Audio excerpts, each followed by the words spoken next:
And I want to begin by thanking the New England chapters of the Society of Industrial Archaeology for this opportunity to present.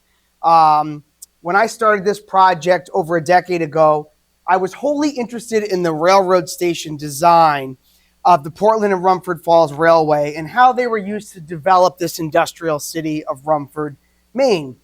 But based on a fellowship I had at the Maine Historical Society and diving back into the archives, I came to realize that there was much more to the story than just the railroad stations. And so I've expanded my source base on this project and found evidence of a story about this town's paternalist industrialist, Hugh Chisolm, and different ventures that he did to promote the creation of a new town, not unlike Saltaire, but in the so-called wilderness of Western Maine.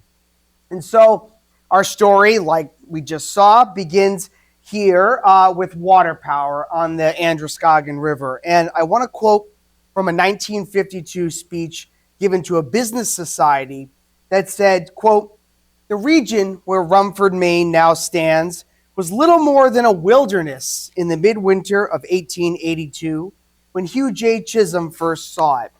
Houses were few and scattered widely.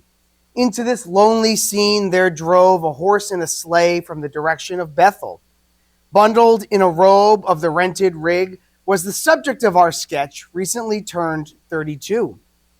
He had come because he had heard some reports that interested him, that the Androscoggin drops nearly 200 feet in less than a mile. To my father, this meant one thing: tremendous potential power for new industries. Leaving sleigh and horse at the road, he trudged across the crusted snow and found precarious footing on a table of rock just below the falls. He had been making a study of what was then a whole new science to most of America, the science of hydraulics as applied to industrial use. He realized in such terms what he now saw. This praise was lavished by the son of Hugh J. Chisolm, the paternalist creator of Rumford Falls. The words are telling about the revisionist dream constructed by the elder Chisolm of his urban creation. The story of Hugh Chisolm itself is well trodden, so I'm not going to re-narrate his life here. Instead, I want to contribute to our understanding of the intersection of industrial, architectural, and urban history, and the ways that Chisolm used his business acumen to enact a program to develop Rumford, and when that vision failed, reenact a new one. The true capitalistic prowess of this person was in marketing this far-flung place to try and create something novel using a variety of media, but ultimately with limited results due to national economic forces that were beyond his own control. Chisolm's pivot did indeed result in what one Boston Herald reporter dubbed Maine's magic town in 1906. For Chisolm's 1882 journey was not about discovering an untapped resource, but bringing together the necessary forces to turn a known resource into something else. The year prior to his sleigh ride, George Varney published the Gazetteer of the State of Maine, which featured this engraving of the falls, replete with characters standing in the very spot that Chisolm had his epiphany. The accompanying text unambiguously noted, quote, "These falls form the grandest cataract in all New England," end quote. And even earlier in 1869, the same engraving was the frontispiece, literally the first page, of the state's commissioned volume, Water Power of Maine by engineer Walter Wells, which similarly identified it as the largest water power in Maine and rife for development. And of course, the falls had been known for millennia by the area's indigenous population, which local historian William Lapham noted in 1890, saying, quote, "The chief physical feature of the town of Rumford is the great waterfalls. These falls were well known to the Aborigines," end quote. Chisolm's plan emerged from his businesses where he was already profiting from the consumption of visual culture of place. Born in Ontario near Niagara Falls, Chisolm by his teens had established a newspaper distribution company along Canada's and the northeastern United States' railroads, and by the 1860s created Chisolm Brothers Publishing in Portland, Maine. A major publisher in postcards, tourist guidebooks, and other paper ephemera like playing cards, Chisolm was already adept at selling locations through imagery. Wanting to support his business in the 1880s, Chisolm searched for sites where he could produce paper rather than buy it. The timing also aligned with a technological change that made paper manufacturing from trees much cheaper through a new sulfite chemical process to break down wood pulp that was patented in 1879. The possibility of vertical integration was thus his reason for the sleigh trip to the falls. In 1883, Chisolm commissioned at Rumford Falls a survey of the Androscoggin River, which was already providing water power to mills downstream in Lewiston. Its power capacity, clean water, and proximity to forests provided all the inputs for the paper he could fathom. And Chisolm began surreptitiously purchasing riverine land through a local agent, Waldo Pettingill, amassing 1,100 acres by 1890. That same year, he founded the Rumford Falls Paper Company, Rumford Falls Power Company, and chartered the Portland and Rumford Falls Railway, and leased the fledgling Rumford Falls and Buckfield Railroad, which had already completed tracks to within 16 miles of the falls, which would provide service with Maine's largest city.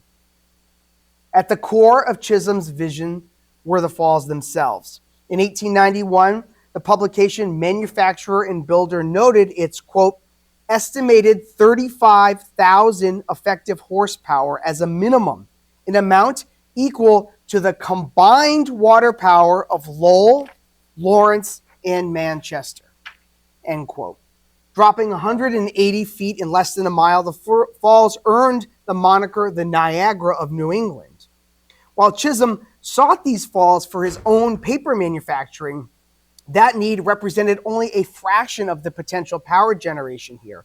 And so Chisolm inaugurated a campaign to draw other businesses to Rumford. His first step was this 1891 prospectus published by the Power Company, ostensibly the owner of the land around the falls, but was a shell company of Chisolm's. To showcase this was not intended to be a one-industry town, the prospectus discussed potential for manufacturing opportunities in lumber, pulp, paper, cotton, wool, shoes, and other products. It also noted the link between Chisolm's enterprises that, quote, the Portland and Rumford Falls Railway having as its controlling interest the same parties that are interested in the development of Rumford Falls, so that one can rest assured that whatever steps are taken by the road in the future will be directly in line to developing all of this property. Accompanying these images of the raw power of the untamed river, even before the railroad was complete, was this map aimed at corporate investors to the coming connectivity of Rumford Falls to markets, and it shows as far away as Philadelphia and Baltimore being connected. More importantly, it featured this gridded image of the control of the landscape to demonstrate Chisolm's vision if others would only buy in. It also contained this more detailed plan with established lots, some industrial, some commercial, some residential, taking cue from Chisolm's vision of a model town built around water power that foreshadowed Euclidean zoning. It featured streets in the residential zone, named for each of Maine's 16 counties, and in the commercial and industrial zones for predecessor cities like Lowell, Haverhill, and Lawrence. Notably, the pamphlet predicted population growth in 40 years to 120,000 people. To kickstart Rumford's development, Chisolm began a series of interdependent businesses in short succession and built off of existing infrastructure. His lease of the Rumford Falls and Buckfield Railroad included 5 combination stations, 1 passenger station, and 1 freight station, all built in the 1870s and 1880s. Coordinated with one another and built economically for function, they featured simple clapboards, windows with very plain surrounds, unadorned gable roofs, and narrow chimneys. The connected, nascent Portland and Rumford Falls Railway, that was his new enterprise, was never primarily focused on turning a profit for itself. while locomotives, cars, tracks, bridges, and depots would do the work of moving people, raw materials, and finished products in and out of Rumford Falls. And while it did transport people and cargo at going rates, Chisolm employed this railroad for a different didactic purpose, building upon his printed promotional materials to convince other industrialists to invest in infrastructure and pay him for lots at a premium. And for his power generation, Chisolm sought an architectural template that drew from the region's building tradition. Distinguishing from competitors, the station's designs acted as an early iteration of corporate branding through architecture, aiming to impress investors riding the rails to Rumford Falls while serving the intermediate communities. In the 20th century, roadside architecture would embody this practice, but railroad companies of the late 19th century experimented with its basic principles. Famously, in 1881, the Boston and Albany Railroad hired architect H.H. Richardson to design 30 passenger stations, 9 of which he completed before his death, and the remaining his firm, Shepley, Rutan, and Coolidge, finished by 1894. Where Richardson's stations strove to take passengers out of Boston and into the suburbs, Chisolm's stations sought to bring investors into Rumford Falls. While companies nationwide eventually adopted standardized designs, in the early 20th century, the Portland and Rumford Falls Railway pioneered the replication practice. Branding was not achieved through trademark symbols like golden arches, but subtly distinctive architectural clues such as uniform paint colors and easily recognizable building forms that at once blended into the region's existing built environment as a so-called industrial vernacular and remain cohesive with one another over distance. While Chisolm wanted regional architecture to promote his business interests, he needed specialists to create these designs. In 1892, he hired formerly trained civil engineer Frederick Danforth to orchestrate construction. For the aesthetics, Chisolm chose carpenter and self-trained architect Edwin E. Lewis, known primarily for his Queen Anne-style house designs. Lewis incorporated massing, floor plans, ornamentation, and materials applied flexibly to account for the needs of stations in different locations. Each was constructed in wood, like the inherited ones, but these were embellished. Lewis combined aesthetic devices that emulated a picturesque eclecticism in polychromatic combinations of varied textures, massing, and asymmetry that the Portland and Rumford Falls Railway dubbed, quote, of modern style, end quote. The ornamental elements of Lewis's modern style consisted of vertical boards constraining darkly painted vertical wainscoting below lighter painted horizontal clapboards beneath courses of intermixed pattern and plain shingles up in the gables. The eaves carried decorated barge boards in a signature pattern, and the brick chimneys flared out, almost mimicking the smokestacks adorning the passenger trains they served. Freight and baggage doors of perpendicularly diagonal boards were reminiscent of the boxcar doors that they served. Double-hung windows graced each building, while waiting room doors carried patterned glass windows. Though rectangular buildings, convention dictated projecting station agent windows, which Lewis placed asymmetrically along the facade. On the passenger stations, diagonal braces supported projecting overhangs for waiting travelers. Edwin Lewis drew plans for 5 stations along Extension A. The first 3 were combination stations, serving both passengers and freight. The single-story 20 by 48-foot rectangles featured off-centered projecting station agent windows on the track side.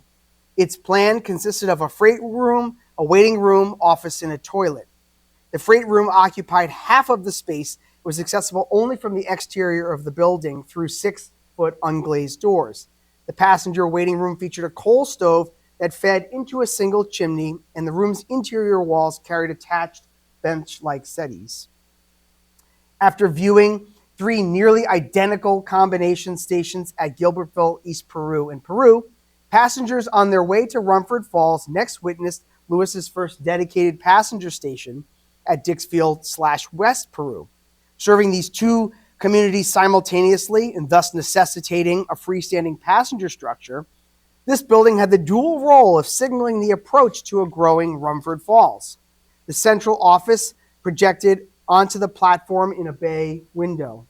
Notably, the station carried a hip roof supported by brackets to shelter waiting passengers on the platform. 4.5 miles after departing this station, passengers experienced the architectural crescendo at the Portland and Rumford Falls Railway's terminal.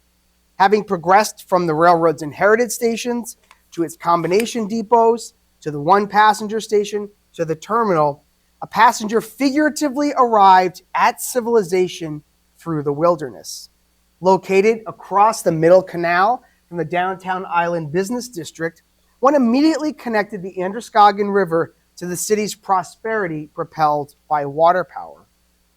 The station's most imposing feature was its clock tower, placed asymmetrically on the facade in keeping with the Queen Anne style.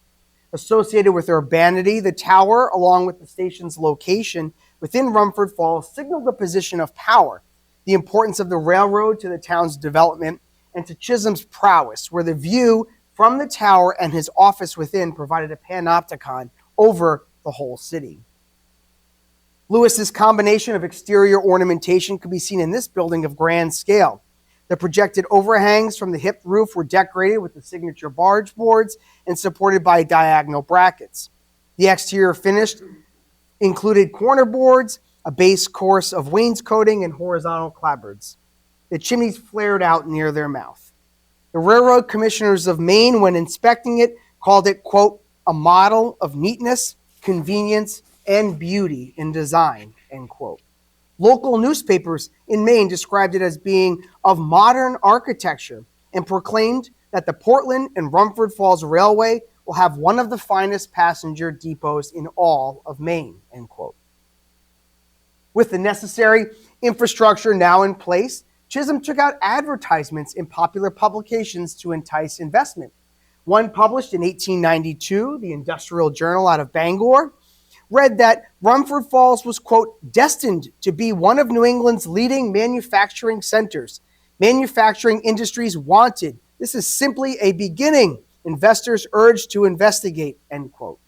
In the summer of 1893, after Extension A was in full operation and the terminal at Rumford Falls complete, Chisolm's surrogate newspaper, an unabashed booster, the Rumford Falls Times, published a feature heralding the railroad, describing the opening of magnificent opportunities and proclaiming that the extension had, quote, opened the gates that have let into the waiting wonderland a flood of Yankee push and energy, enterprise, and capital.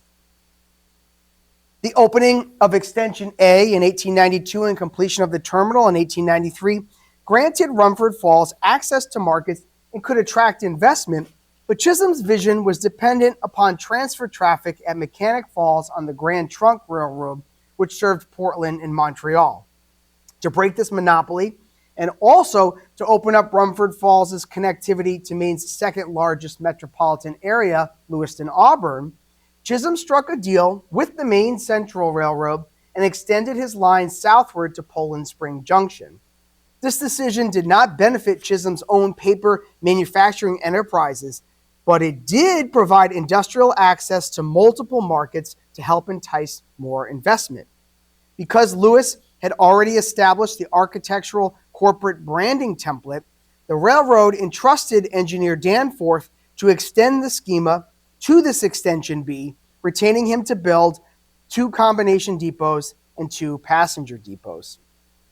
In 1894, Danforth designed these 4 stations, 2 combination stations at Empire Elmwood and Poland.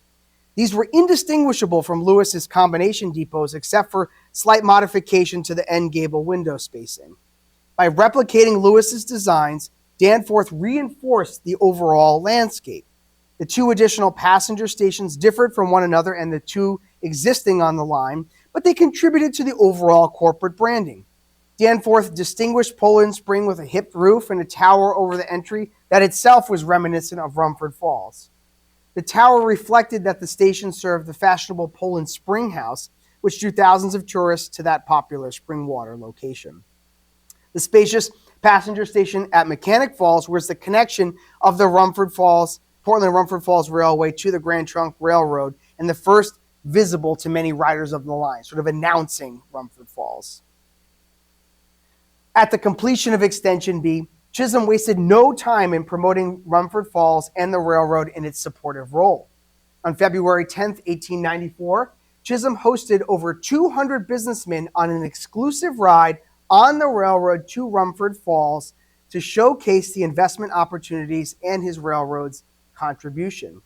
During this trip, the director of the Maine Central gave a speech that explained Chisolm's intent to, quote, invite the coming of other enterprises with accumulating investment of capital, end quote.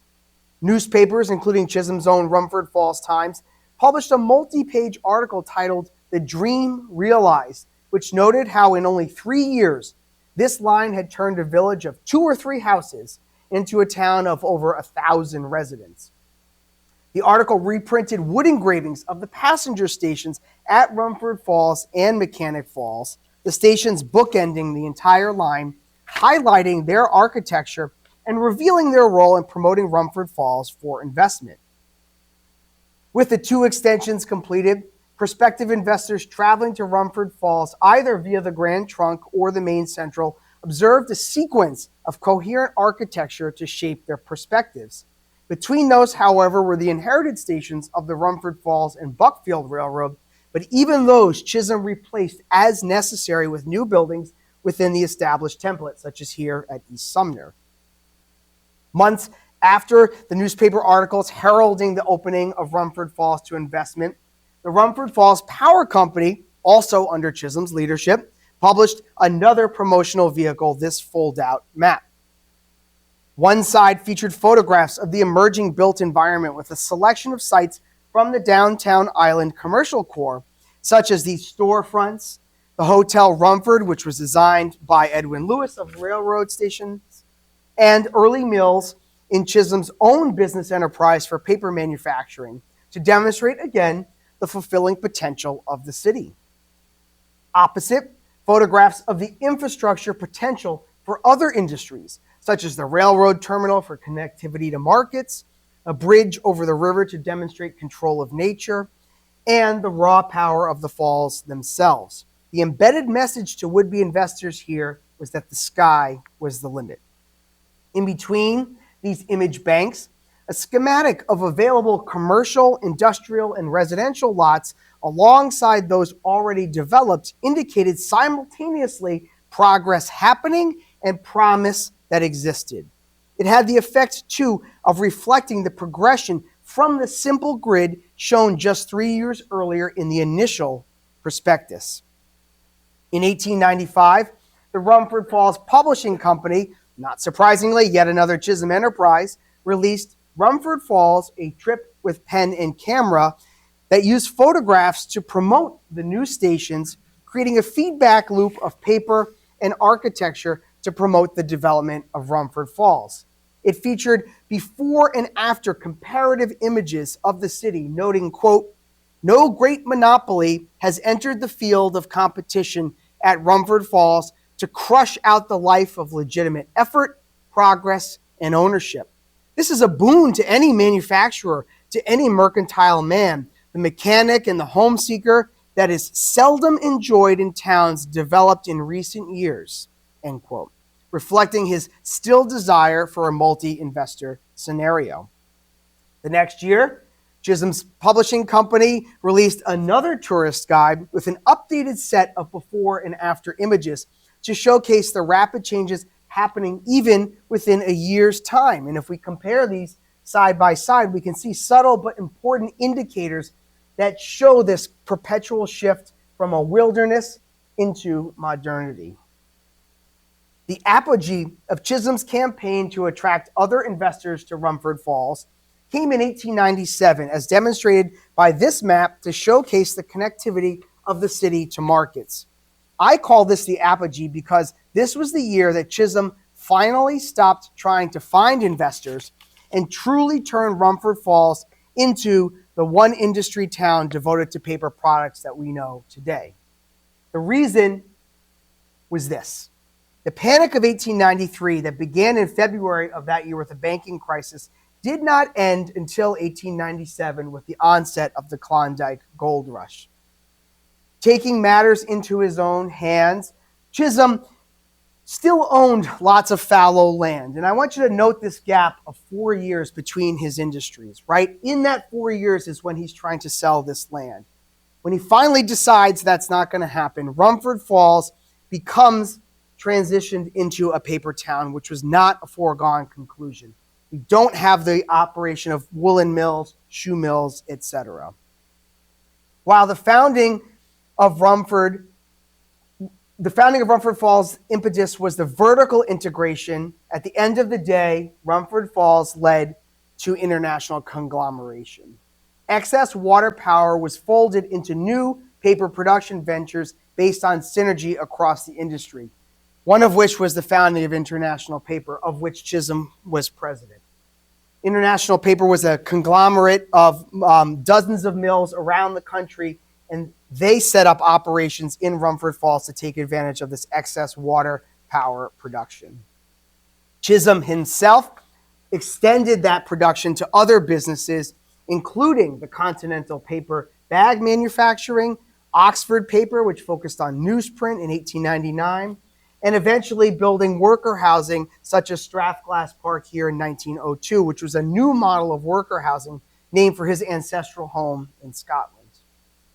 In the end, Chisolm did get his magic town, but it was not the one that he planned. He failed to sell his vision, but did succeed in forging a town based on paper, what Rumford Falls is known for today.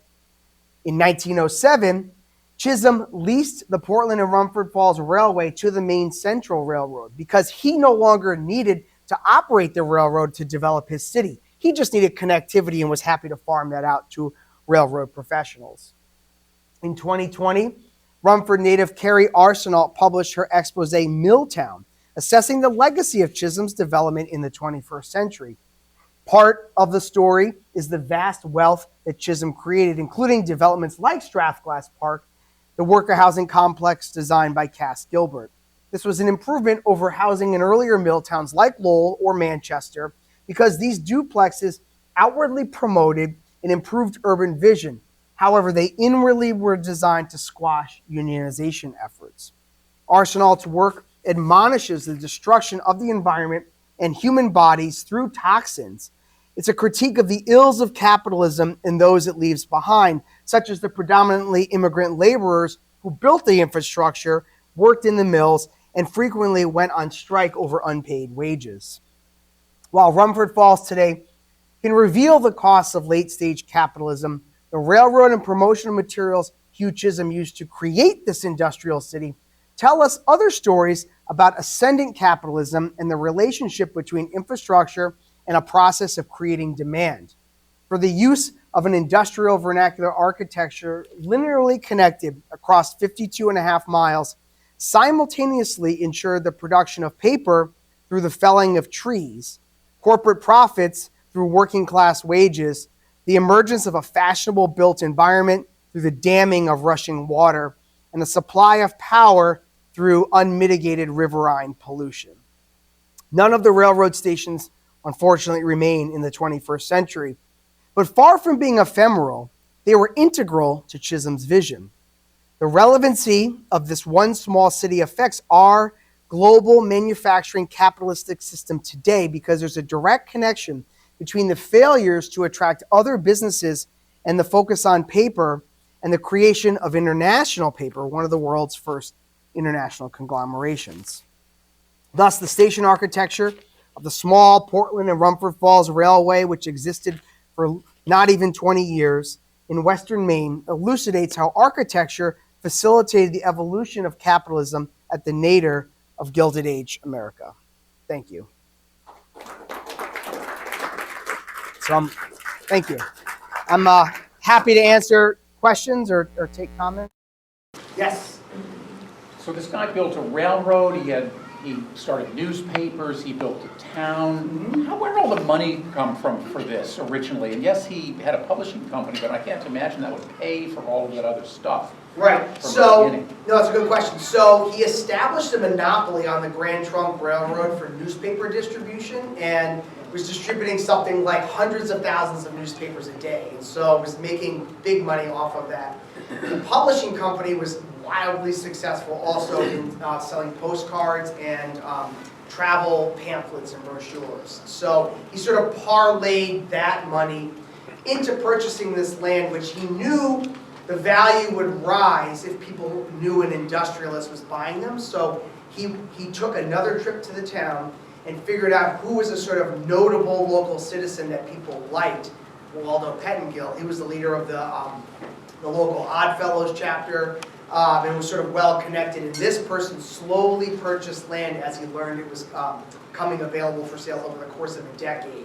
So he paid way under market price for it, and then immediately owned all of this power, so he could kind of turn that around. Yeah. Did he need any loans or Wall Street involvement for any of this, or was it all On the self-funded? railroads, he did get some loans, and also in order to build the first mills, there was a banking financial things there. Yes, absolutely. Yeah. But the purchase of the land, as far as I understand, he was able to do through his own fortunes. Yeah. What's left there today? Is it worth a visit? Oh, to absolutely. Rumford Falls? So Strathglass Park, you can drive through, and it's an amazing landscape. It's fallen into disrepair, but that is well worth seeing. The downtown island, not all of those buildings survive, but there's still enough of it there that it's worth visiting. And there is still some paper manufacturing there. Another kind of good book about this region, was by Monica Wood. It's called When We Were the Kennedys. She grew up across the river in Mexico, Maine, and her father worked in the mills. So it talks a lot about sort of the experience from the worker perspective. The other thing that's important about this landscape is that one of the most prominent sort of people to come out of the town is Senator Ed Muskie, who you might know was the author of the Clean Water Act, right? The reason he wrote the Clean Water Act is because of how bad the pollution was in Rumford. Downstream, more towards Lewiston, kind of gets notoriety for the mills, paint coming off of the buildings. But a lot of that effluent had actually emerged upstream. It wasn't generated at Lewiston per se. Yeah. Just in the end, didn't the CIO organize the paper workers in the 1930s? Yes, exactly, right. So Chisolm himself dies in 1914, and his son assumes operation. And the elder Chisolm, it could be argued there was a sense of sort of, the paternalism kind of went both ways, that people sort of owed their loyalty and fealty to him, but that started to dissolve with the son, and that's when sort of more organized labor kind of, took root there. Exactly. And by the 50s, those operations started to, obviously, as elsewhere, kind of move to other parts of the country. Yeah, I have to say this is a brilliant outline of what I call a proto-capitalist. So sophisticated, sort of complex Ponzi scheme that he had set up. Is this all something he's coming up with himself, or is he influenced by others? Were other contemporaries that he might have been associating with that gave him these grand schemes and the wherewithal to actually go ahead with it? To pull it off. So he's definitely within the paper industry communicating with others, right? So this idea of international paper is not a brainchild of his own. I'm forgetting the name of the person, but he was out of upstate New York, the other kind of founder of International Paper, who was the initial president. He died within 3 months of the founding. So Chisolm, as the vice president, assumes the presidency and kind of develops it. But the idea of sort of paper becoming an important product, the timing of that is also related to the rise of newsprint in 1898. So, Spanish-American War, muckraking, right? The amount of the demand for newsprint kind of skyrockets, and so there's just more and more demand for paper. So I think they also kind of pivot because they realize there's more money to be made there than there was prior to that. It's funny. All of the sources make him seem as if he's this singular genius. So I haven't found evidence talking about his collaboration with other businessmen about this, right? It's all, he did this, he invented this, that kind of thing. Yeah, it seems like his mastery of the media would make sense. Yes. But then the concept of a whole city building and all this interconnectivity, especially the emerging technologies. Mm-hmm. He must have been brilliant if he Yeah. came up with me, because it's a great model to follow. Yeah, it's a good question to ask, and you're right, I should dig into that more. I mean, especially like with this kind of gridding. I mean, there's no way that he might have had the concept, but somebody else did this work, right? And I know that, you know, again, with the railroad stations, he knew that he wanted them to all match each other over space. So he finds somebody to hire to do that, right? He's not the person creating that vision, he has the idea. So even here, you know, thinking about how is this grid structured, you know, other people are doing that. So you're right that yeah, others are enacting his vision. But I do think, you know, some of the naming is coming from him, right? Because he sees this as a place that's going to be building off of the mistakes of his predecessors, right? So that he sees it as like the new Lowell, the new Manchester, the new, you know, Lawrence, and so all of those places are named in here as sort of like brainchilds for him, right? That kind of thing. Yeah. I think your hand was up first. Sorry to leave you out. Yeah, to fill in where you just were, International Paper. Yeah. Some of us remember when our tour in Bellows Falls, Vermont, 10 or 12 years ago. That's where the engineers and chemists there just figured out how to make paper out of trees. Right. Used to get old rags from shoddy mills. Right. And they developed this process, and then they formed International Paper, 5 other companies. Mm-hmm. This was one of them. And that's where it was, Bellows Falls, Vermont. Yeah. And then that took off with, And there's some in the south too, so Georgia, Yeah. right? but that's where it all started. So a lot of these industries and companies formed together in the way of through synergy. Yeah. And that process was through sulfite. So one of the mills that's here is actually a sulfite mill. So he's producing, the sludge that's used to create the, you know, it separates the lignin or whatever. I have to admit, I don't know all of the sort of chemical process behind it. But this was an important kind of development that made him want to do this here, was that transition from the rag paper to the sulfite process and the more brittle, you know, acid paper. You did it. Yeah, a lot of the paper companies, like Brown up in Berlin, bought thousands of acres of Yes. land. Yes. Did they do anything? Yes, this was, I didn't, you know, have time in here to do this, so yes. So another thing that's going on during all of this, and I have a reference to it here, the Rumford Falls and Rangeley Lakes Railroad. So he also buys all of this land up near Aquasic and Rangeley Lake. And so he builds another railroad that goes from Rumford Falls to a station called Bemis, which is on the south side of Rangeley Lake, for 2 purposes. So, again, very shrewd, right? So, what season is most timber harvesting happening? What's that? What season of the year is most? Winter, right? So, in winter, they're harvesting all of the logs, and then the railroad is sitting fallow in the warmer seasons. So, what do you think he does with the railroad in the warmer seasons? Tourists. What's that? Tourism? Yes. So, the railroad, he decides not to build a narrow gauge, he builds a standard gauge so that it takes hunters and fishermen and tourists, it goes right to sporting camps. The station, in fact, is a log cabin station that mimics the sporting camps that are right there, and postcards describe it as the only log cabin railroad station east of the Mississippi. So again, he's selling things through the sort of architecture, right?